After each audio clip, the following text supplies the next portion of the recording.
Last year, one of my businesses was practically dead. It was losing money and on life support. And then we made one change and suddenly $73,000 of profit in just 120 days. No price hikes, no marketing overhauls, no new products. The only change we made was putting the right person in charge. Today, I'm going to give you a brutal reality check that you need to identify if your business has a leadership problem like mine did and the solution.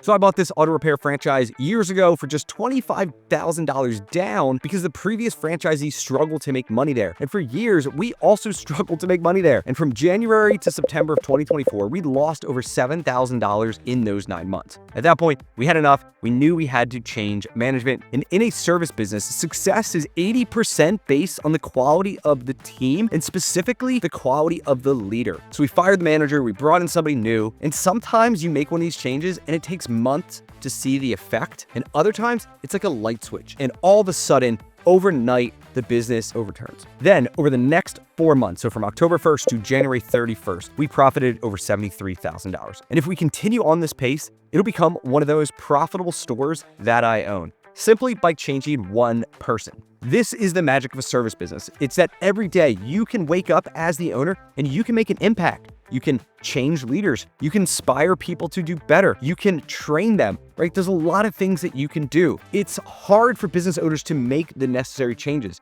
because some of these employees that you need to change have been with you for years. They show up every day. They're friendly. You may know their families. They try hard. They want to improve, but they simply don't. It's really hard to make those changes. So what I've done is created this 4-part framework that I use to determine if I've got the right leader. First thing we look at is values alignment. Skills can be taught, but core values cannot. If someone doesn't share your fundamental principles, it's not going to work. So for me, my values that I look for are people who are driven. They show up every day and they want to win. I shouldn't have to need to rah cheer them on in the morning. They should want to win and crush it every single day. Number 2, I look for high accountability.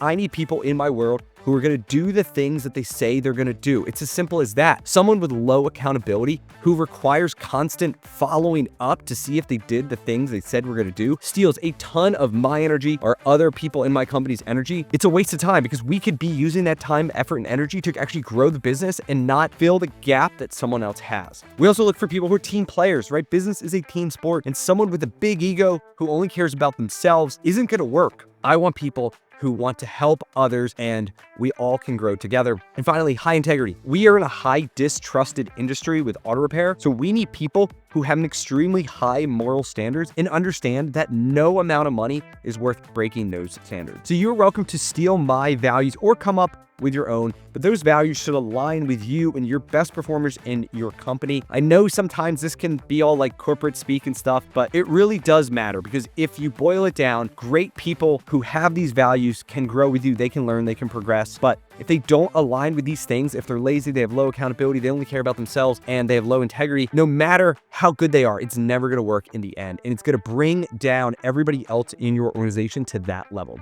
Number 2 is we want people who are coachable and show progress.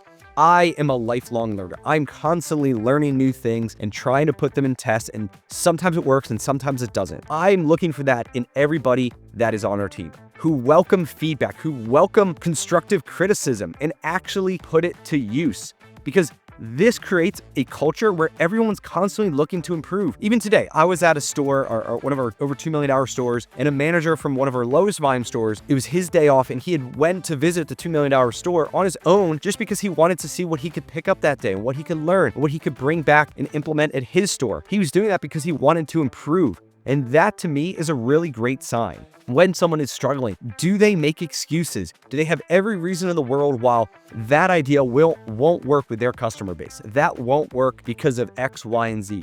Or do they say, you're right, I'm going to figure this out? Do they pivot? Do they try new things? And like I said, I don't expect perfection, but I do expect people to make progress because I am looking to progress every day. And I know I'm not perfect, but people who consistently improve get better. Those results will compound. But if someone is consistently resistant with you and they're not performing and they don't want to get better, it is never going to work out. So that's a person, automatically, we got to cut ties and move on. Number 3 is the 75% rule. When a location is struggling, we will bring in a proven manager to run that store for like a week or maybe 2, and they usually blow the current numbers out of the water. With the exact same core team, with no additional marketing, they just bring this new energy and effort. And they are intentionally there to show off. They want to look good for us, and it also gets everybody excited, and it breaks limiting beliefs that people have that my customers don't have the money, my techs aren't good enough. Like, all these things get blown out of the water when someone comes in and they set the ceiling. After that week,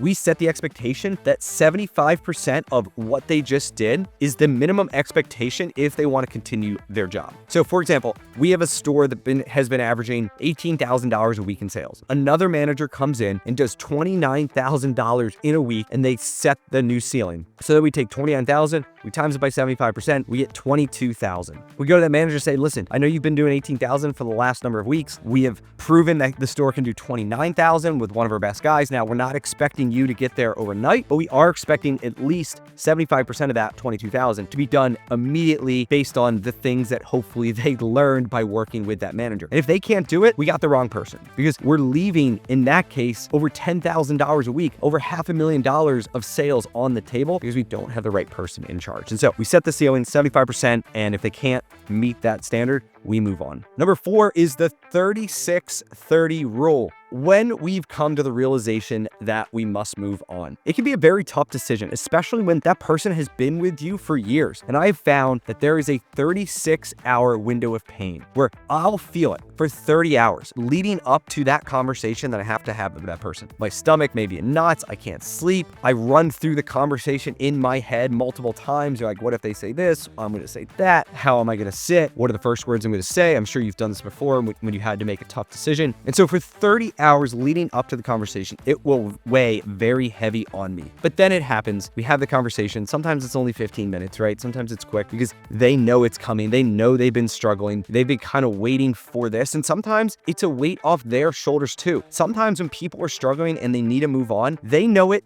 just as much as you do, but they don't want to resign because maybe they feel that they're going to put you in a bad place, right? That has happened to me many, many times. And sometimes it doesn't. Sometimes it's a surprise, and sometimes you feel bad about it. But we have the conversation, then it weighs on my mind for another 6 hours. So we're at 30 on the front end, 6 on the back end. Then it clears. The weight has lifted, and often we see a 30% increase in sales immediately after changing the manager. So for example, here's a store. It was doing $25K a week. We had to fire the manager due to a breaking a company policy. The sales immediately cut in half with the temporary manager who's been in place. And then we hire somebody new, and immediately it jumps back up. In this case, we got a 100% increase back to 22K that week, and it's continuing to grow. Sometimes, like, it's tough to make that decision, and you go through those 36 hours of pain, and the person's disappointed and all this stuff. But then the next week, you double sales. Like, you don't feel as bad. The decision becomes, man, I should have done this weeks ago, because it clearly wasn't the right fit. So sometimes you just have to rip the Band-Aid. As tough as a conversation it may be with that single person,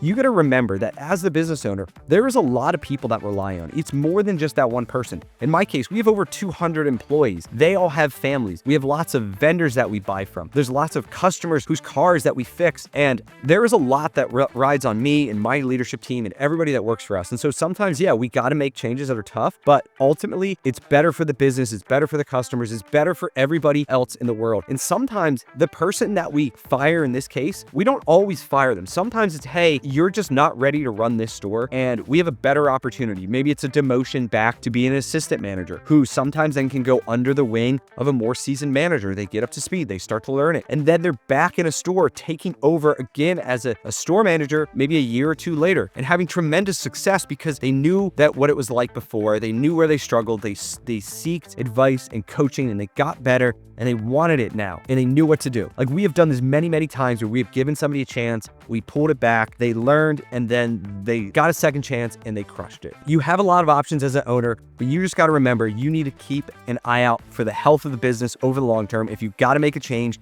my advice is to rip the Band-Aid off and then move forward. You will be happy that you did it in the long run. So that's all I got on this video. I'll see you on the next one. Cheers.